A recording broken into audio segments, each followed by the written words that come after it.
எப்பவும் நம்ம ஒரே போல் சாம்பார் செஞ்சு சாப்பிடாம இது போலவும் நீங்கள் செஞ்சீங்கன்னா வீட்டில் எல்லாருமே விரும்பி சாப்பிடுவாங்க. 1 டம்ளர் அளவுக்கு துவரம்பருப்பு, ஒரு 4 போல் பூண்டு, 3 பச்சை மிளகாய், ஒரு பெரிய வெங்காயம், ஒரு 4 போல் தக்காளி. நம்ம புளி சேர்க்க மாட்டோம், அதனால் தக்காளி வந்து பார்த்துட்டு சேர்த்துக்கோங்க. மஞ்சள் தூள். இப்போ தண்ணி சேர்த்து வேக வச்சிடலாம். ஸ்டவ் ஆன் பண்ணிவிட்டு வேக வச்சிடலாம். நீங்கள் குக்கரில் வேக வைக்கிறதுனாலும் வேக வச்சுக்கலாம், இல்லை பாத்திரத்தில் வேக வைக்கிறதுனாலும் வேக வச்சுக்கலாம், அது உங்கள் விருப்பம். இப்போ பருப்பு வேகட்டும். பருப்பு வந்து நல்லா வெந்துடுச்சு. இது போல் நல்லா கடைஞ்சி எடுத்துருக்கேன். ரொம்ப வலுவலுன்னு இல்லாமல் இந்த மாதிரி கொஞ்சம் குறகுறப்பாக நம்ம கடைஞ்சி எடுத்துக்கிட்டால் போதும். இப்போ இதில் தண்ணி சேர்த்துருவோம் கொஞ்சம். இப்போ ஸ்டவ் ஆன் பண்ணியாச்சு. இதில் 2 முருங்கைக்காய், 1 பச்சை மிளகாய், 2 கத்தரிக்காய், தேவையான உப்பு. இப்போ இது வந்து வெந்துட்டுருக்கட்டும். அதுக்குள்ளேயே நம்ம தேங்காயெல்லாம் அரைச்சி எடுத்துகிட்டு வந்துடலாம். ஒரு மிக்ஸி ஜாரில் 1 கப் அளவுக்கு தேங்காய் துருவல், ஒரு 1/4 ஸ்பூன் அளவுக்கு சீரகம், ஒரு 10 போல் சின்ன வெங்காயம், வரமிளகாய் 3. இப்போ இதை தண்ணி ஊற்றி அரைச்சி எடுத்துடலாம்.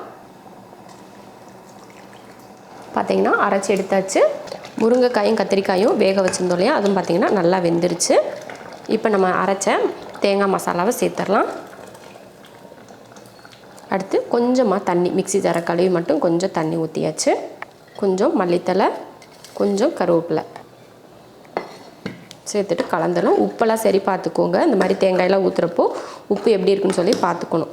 இப்போ நம்ம தேங்காய் ஊற்றுனதுக்கப்புறமா அதிக நேரம் வேக வைக்க தேவையில்லை. ஒரு 2-3 நிமிஷத்துக்கு நல்லா கொதிக்க விட்டுட்டு அதுக்கப்புறமா இறக்கிட்டால் போதும்.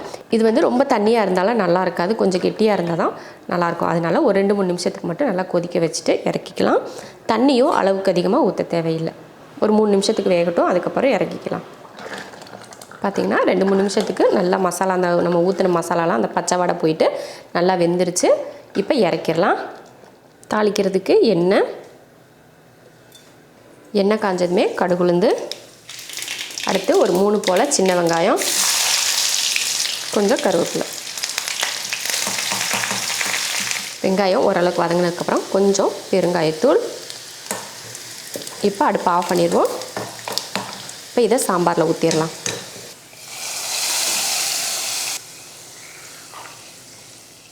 அருமையான ஒரு சாம்பார் ரெடி ஆயிடுச்சு. எப்பவும் நம்ம ஒரே போல் சாம்பார் செஞ்சு சாப்பிடாம இது போலவும் நீங்கள் செஞ்சீங்கன்னா வீட்டில் எல்லாருமே விரும்பி சாப்பிடுவாங்க.